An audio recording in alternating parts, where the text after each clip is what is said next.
Still not advancing. You just want me to click when you say. Let's see. There we go. We'll do it manual. Okay, sorry. Okay, the disclosures are already covered.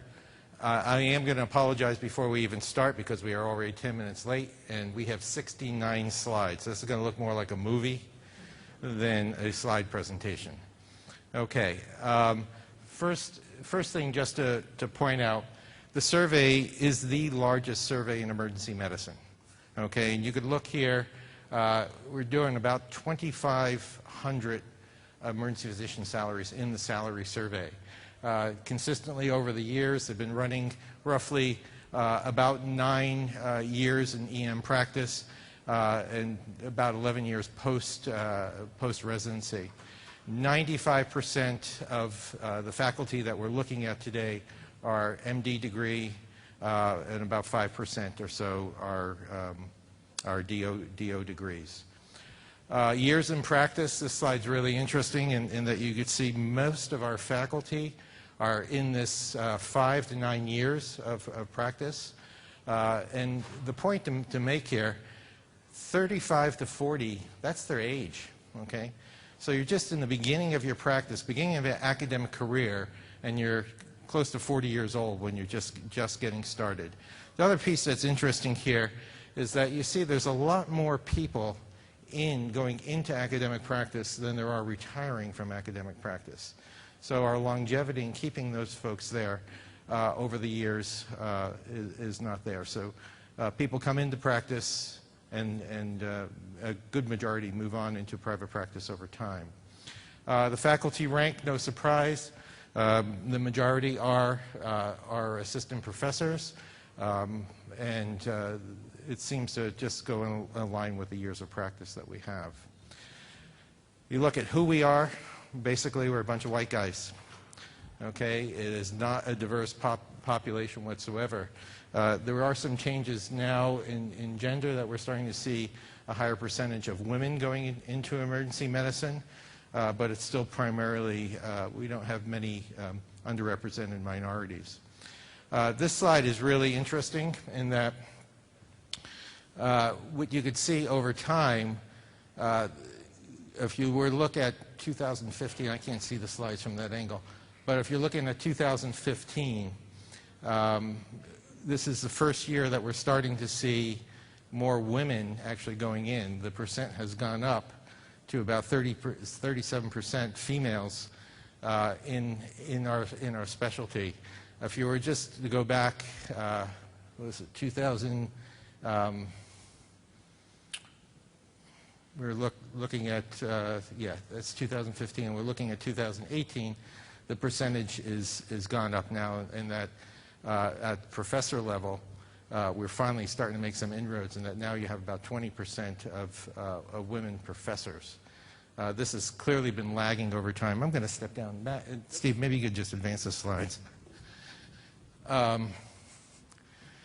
This is the most interesting point. This is the first time you could look at years of practice. 25 years, about 80% of our faculty were male. Okay, this past year, first year of practice, is the first year that women entering emergency medicine exceeded males. Okay, so we're getting more women into the specialty. Next slide, please. Multiple missions. This is a slide that worries me quite a bit because what we see creeping up over time is that the clinical effort is going up. Roughly about 70%, 71% of the time that you spend is in the clinical environment. What's going down is research. Okay, that has, over the past few years, has gone down about 8% or so. So we have to figure out some way as a specialty to be able to get that back in there, because that's going to hurt us. In the long run, that's going to hurt the specialty. Next slide, please, Steve. Faculty salary. Lots of components go into salary, right? Everything from administrative duties, total years in residency, your academic rank, area of the country that you're living in, total clinical hours, and gender. Next slide, please. This includes this includes chairs and chiefs. And you can see the average salary is about 303, including chairs and chiefs. And that went up over the last year about 1.5%. You can see there's been a steep incline in salaries. If you just, next slide. If you just look at the faculty, it's only increased about 0.5% in the past year. Steep incline from 2013, 2014, and starting to level off at that point. Next slide.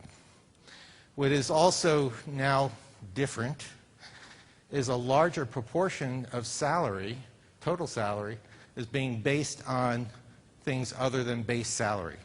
So base salary is staying flat and salary is going up with incentives, bonuses, and so forth. Next slide. And you could see this in terms of general faculty, that the base salary in 2013 was 87% of your total salary, and in 2018 it's gone down to 85%. And this gap is widening as it's leveling out, and I think you're going to see more of that. First year out, what can you expect? Roughly about $269,000 as a total compensation package. Next slide. How about where you live? There used to be big determinants, big differences in different parts of the country. I'm going to say it's pretty flat right now. It goes up a little bit. It's gone up a little bit in the Northeast, South. Highest salary still in the north central part of the country, but frankly, you'll be spending that on heat in the wintertime or trying to get to warmer places. So there's just not that much of a difference in the salaries anywhere that you go. Next slide, please.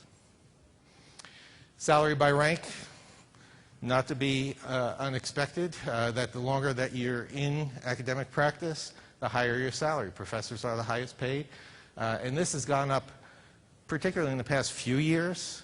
We've seen increases in professor salaries, such that now if you are practicing in an academic facility for 20 plus years, chances are you're going to be pretty close to what you'd be making in the community. Next slide, please. Click that one again. This scatter plot, again, no surprise, right? The more hours you work, the higher your salary is going to be.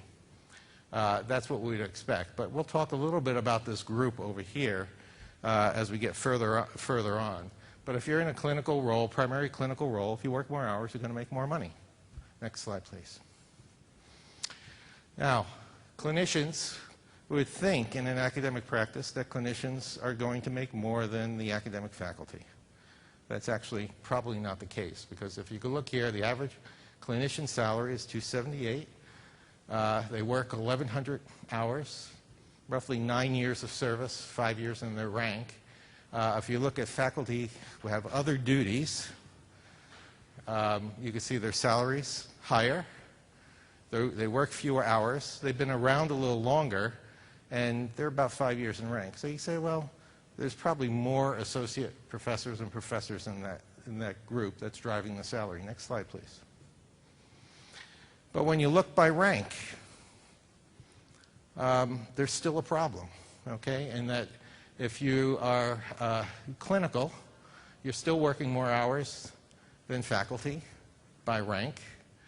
Your clinical salary is still generally lower than faculty by rank.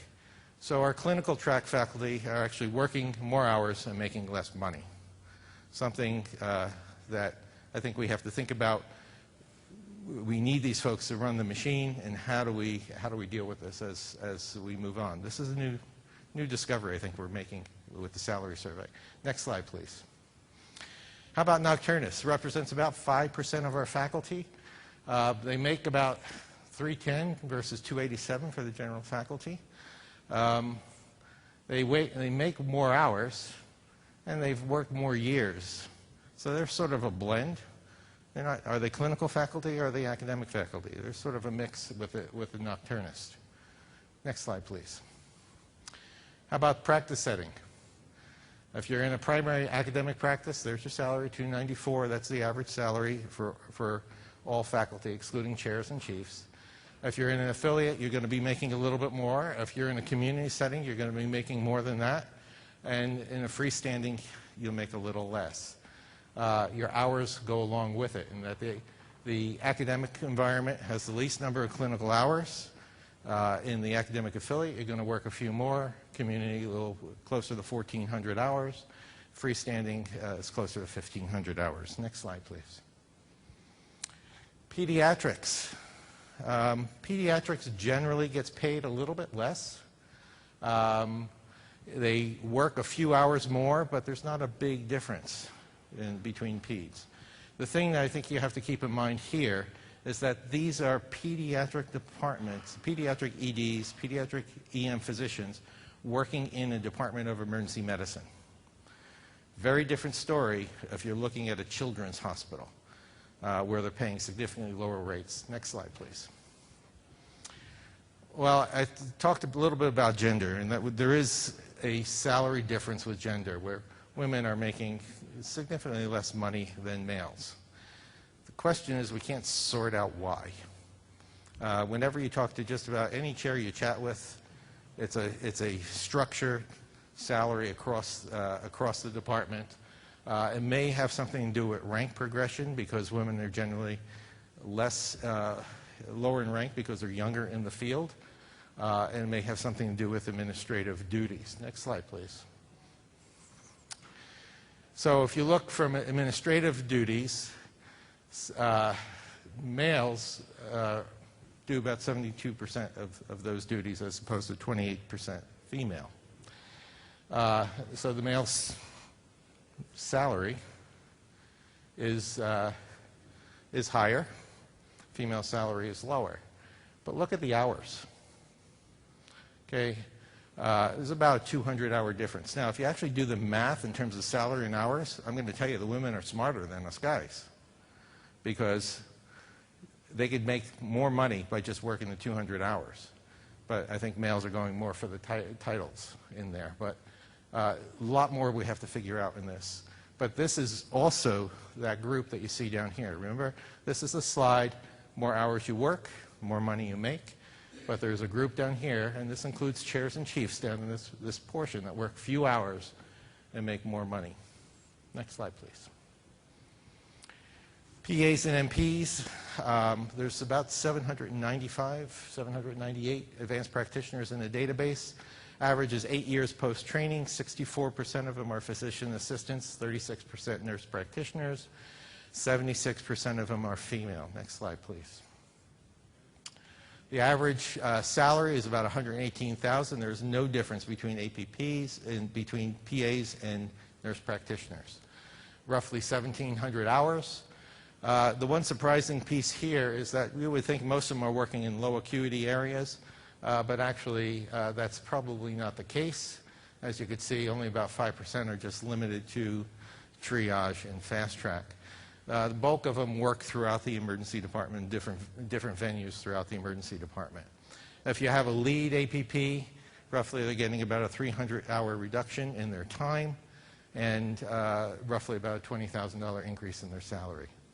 Next slide. Again, just like the physicians, the longer you're working, the higher your salary, getting up to a senior APP about $140,000. Next slide, please.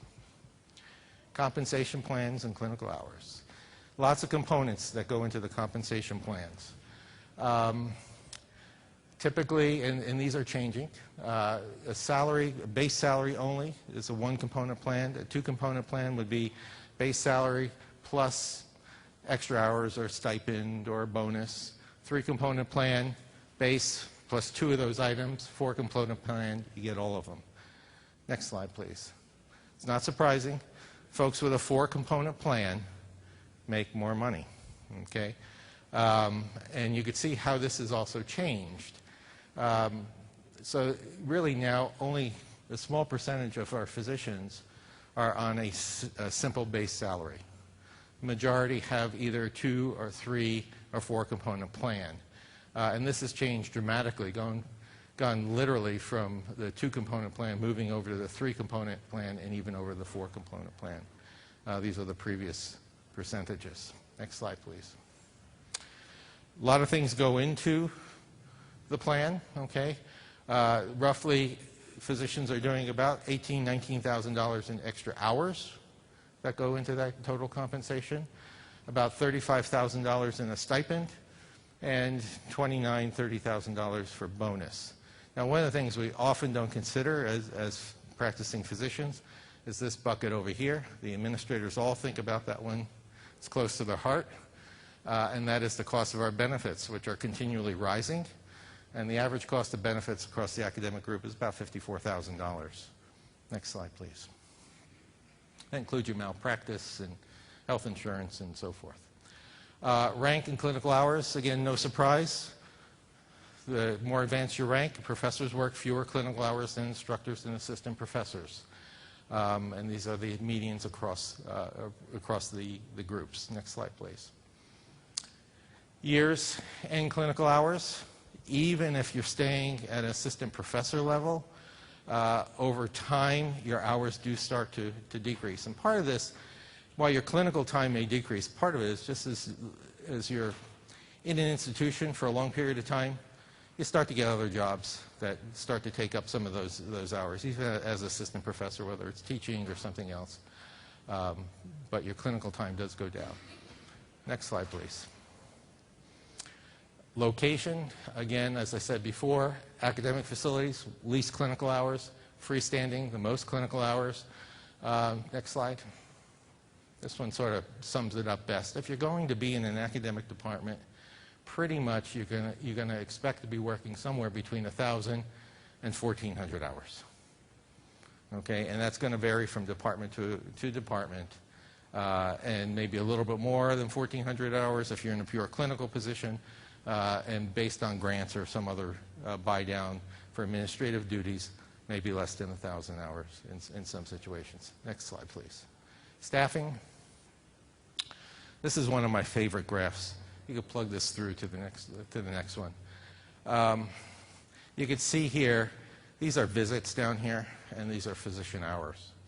And needless to say, the more visits you have, it's pretty linear that we add more physician hours. In fact, for every 4,000 patients or so, we add another physician FTE. Pretty consistent. And within this bag plot here, this is the 50th percentile. And you see most of the EDs are grouped in there. Now, if you really want to be in a great ED to work, you want to work one over here, you know, where you have a lot of staff and not a whole lot of volume. And you don't want to be down here like my ED over there, where we have a lot of volume and not enough staff. But you got to keep in mind also, even if you're right on the line, you're at the 30th percentile, you probably don't need more staff. Maybe have to do things more efficiently, but you're still within that 50th percentile of where our staffing is. And the staffing for an ED is pretty much in a stepwise fashion, right? We wait till volume grows, and then we add more physician time to it, and it drops to the next level, and then we work up the volume again. Next slide, please. Resident hours have been pretty consistent. In fact, they've gone down a bit over the past few years, as have APP hours. But pretty much the average academic ED has about 180 hours of physician coverage. Where we have made up the difference for resident time and APP time, we've added attending physician time. That's gone up. I believe 5 years ago it was about 56 hours on average in a department. Next slide, please.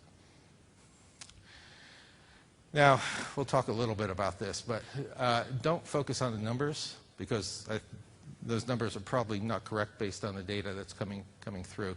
But you can figure that the average ED physician is seeing in academic practice on average somewhere about 2.2 to 2.5 patients per hour.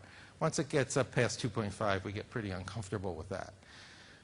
And the average work RVU is about 3 RVUs per patient, somewhere between 2.6 to 3. And so if you just do the math, multiply by the average number of hours, you're going to come out with somewhere closer to the 9,000 hours, 9,000 RVUs as the benchmark. So we have some math work to redo on that. But bottom line is, look at the collections. The average collections are only about $45 per RVU that we see, right? collection per patient. Did you think that patient that you coded and spent a couple hours with was only worth $131? That's the average that we're seeing. Next slide, please. This is really interesting stuff. Next slide. Think about it in the emergency department. From the moment you start your shift to the moment you end your shift, and then usually for an hour or an hour and a half after that shift, there's somebody tapping on your shoulder. They have some reason they want your attention, whether it's a new patient, whether it's a consultant, whether it's a family member, it could be nursing staff, whatever. You have all these acutely ill patients in front of you. Ambulances are coming in. Waiting room people are collapsing on you.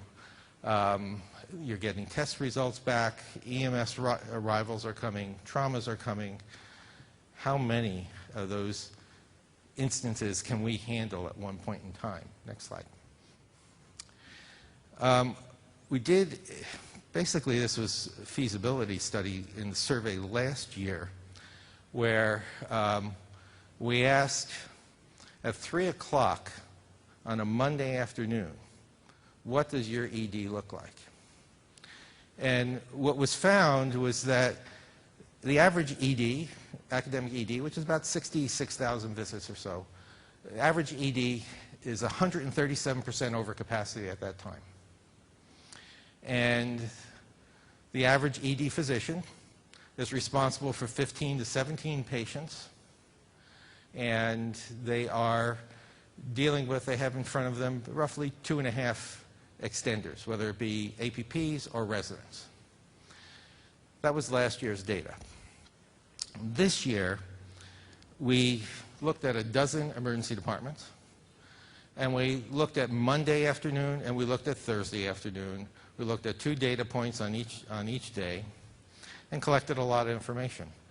And what we found is that the average ED at that point in time has 53 patients sitting there, roughly 3.5 attendings, and they each manage about 16 patients, and they have roughly 2.6 extenders with them. So very consistent to last year's data. Next slide, please.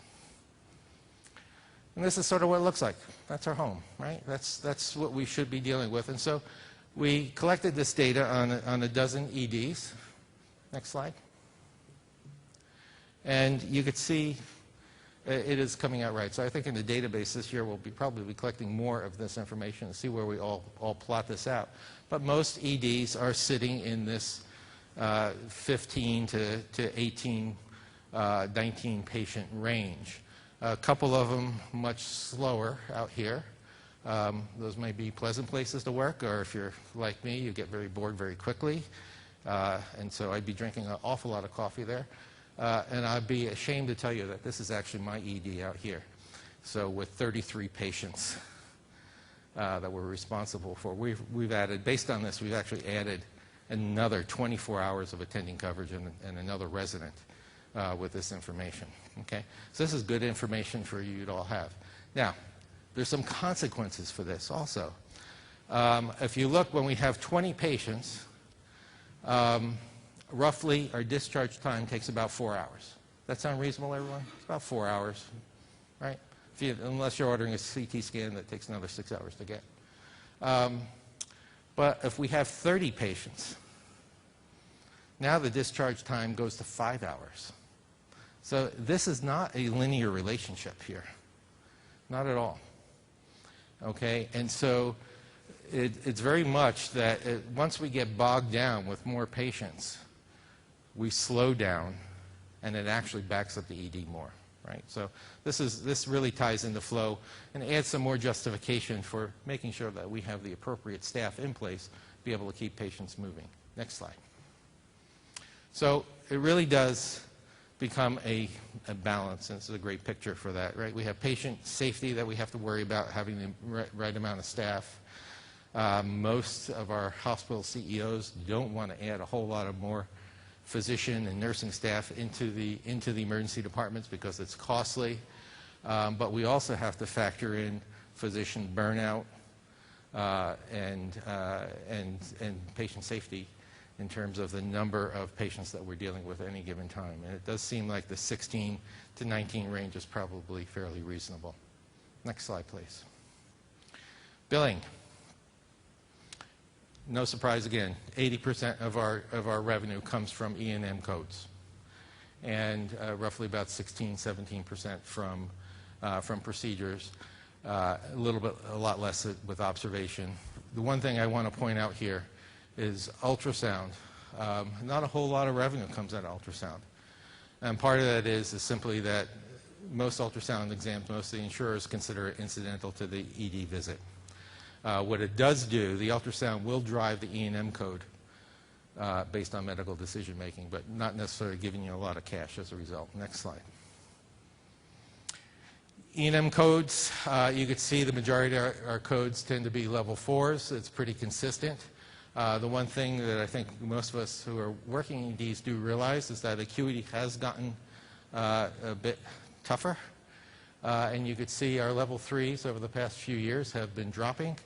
Our level 5s have been going up, and our critical care ever so slightly. Now, the average critical care there is about 4%, 3 to 4%. I would say that we could do a lot better than that, because I know in my ED, 21% of my patients who I'm admitting go to a critical care unit, and they stay there for days. So we certainly could do much better on the critical care, so it's an area to take a look closely at. Next slide. Payer mix. In 2014 with Obamacare, payer mix drastically changed, and our self-pay patients went down.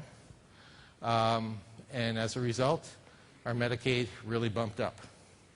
So for most of us, the government, between Medicare and Medicaid, is over 60% of our emergency department visits, our governmental payers. Next slide.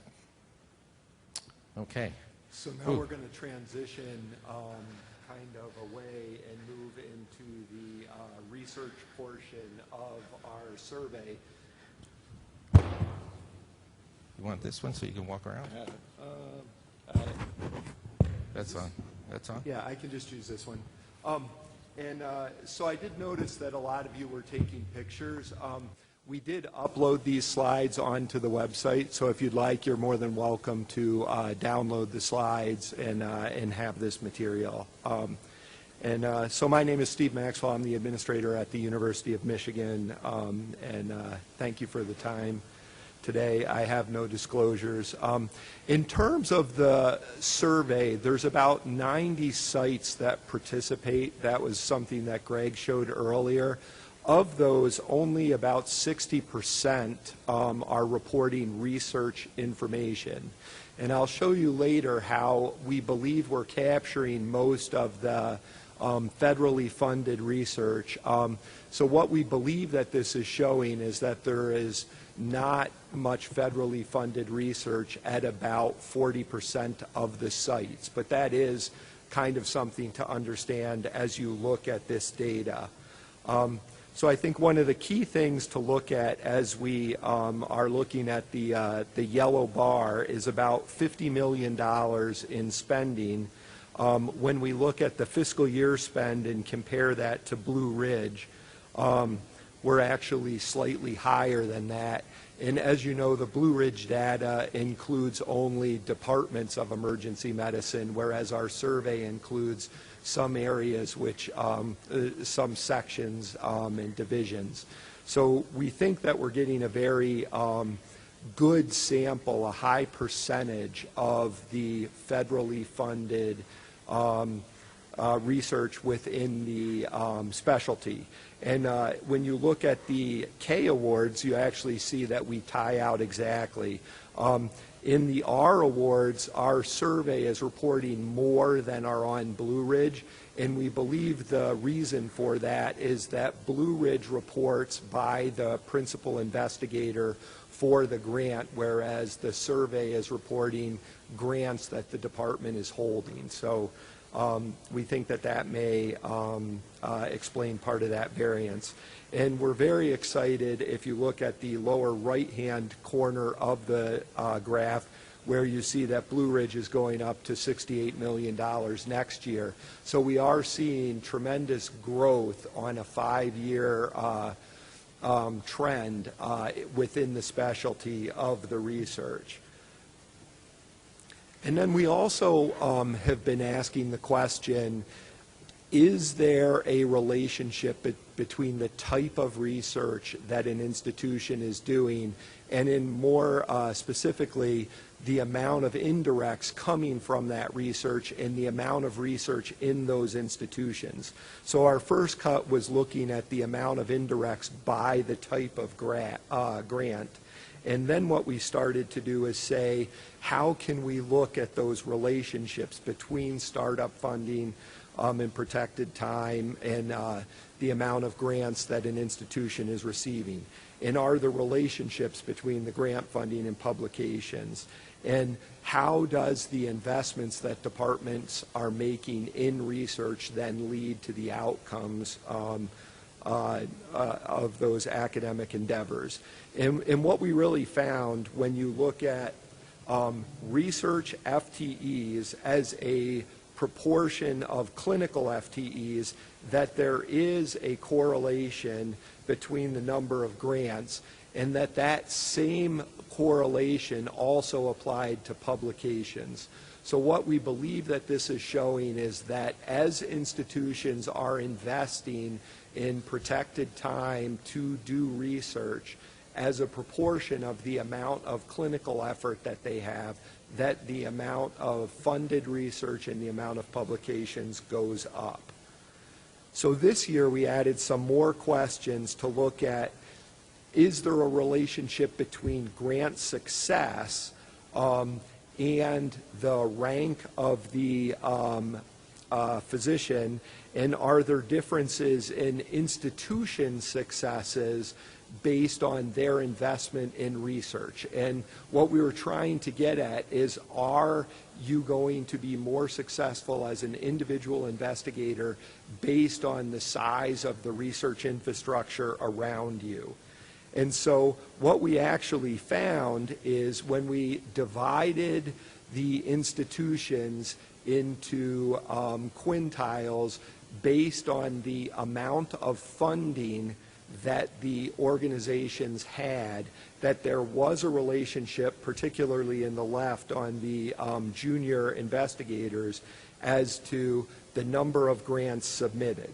However, one of the things that we found that was interesting is when you look at the success rate, the hit rate of grants across quintiles and across ranks, there really was not much variability. So what we believe that this is showing is, as an institution submits more grants, they are getting more grant funding. So it's a function of how many grants you're submitting, not necessarily the infrastructure around that. The infrastructure may enable the faculty to submit more grants. And then we also found that, particularly for your associate and your full professors, that the amount of publications was linearly related to the amount of funding that the institution had. And then kind of the final question that we really wanted to investigate was, as an institution decides on how to invest in research, was there a relationship in the success that that institution had in its total research? And so on this slide, what you really see in the top line is, if a department is using operating funds to support the amount of expense associated with NIH awards, that there is a material difference, a threefold increase in the amount of research in those institutions. So what we really believe is that institutions that are taking operating funds to support the clinical, to support the research infrastructure, are more successful than those that are only using unrestricted funds or having the faculty fund their own effort through their clinical enterprise. And we also noticed, in terms of Ks, that there was a relationship, although not as strong for operating funds, but that also there was a relationship for almost a twofold increase, where the faculty needed to use their clinical work in order to support that K award. And so the final area that we wanted to look at was the number of K awards based on the amount of funding within that institution. And what you can kind of see here is the top 40% of the study people that responded to the answers had the majority of the 32 K awards. And so what we really learned is that investment in research through the use of operating funds is probably a key driver in the success of the amount of external research funds that you have. That publications are related to the research funding, particularly at the associate and professor level, and that the new data elements that we've added to the survey over the last 2 years are actually giving us some valuable information that we'll be able to trend. So then what the questions we're kind of looking for going forward is, what is your ROI relative to the investment in research? What's the lag in terms of getting a K award and converting that into an R? And then how do we account for the discrepancies that we talked about earlier in the number of R awards relative to the total awards based on Blue Ridge data? So in the balance of our time, Greg and I would like to take questions, and we thank you for the opportunity to talk to you.